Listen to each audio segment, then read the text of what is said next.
నబీ సల్లల్లాహు అలైహి వసల్లం వారు ఈ లోక సుఖాలను అనుభవించడానికి వచ్చిన వారు కాదు.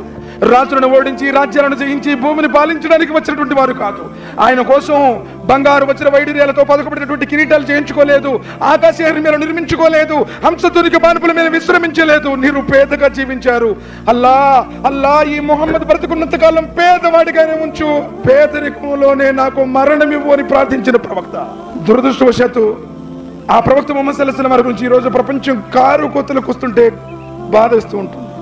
ఈరోజు నువ్వు ఎవరినైనా ముంచుతావు, ఎవరినైనా ఇబ్బంది పెడతావు, ఎవరినైనా దూషిస్తావు, ఎవరి గురించైనా తీర్పులు ఇచ్చేస్తావు, ఎవరి గౌరవాన్నైనా పాడు చేస్తావు.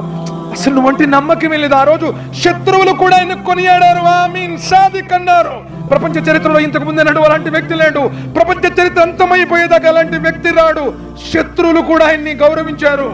ఓ ప్రవక్త ముహమ్మద్ సల్లల్లాహు అలైహి వసల్లం, ఉన్నతమైనటువంటి శిఖరాలకు అధిరోహించావయ్యా నీ క్యారెక్టర్ ద్వారా అన్నాడు అల్లాహ్ సుబ్హానహు వ తఆలా.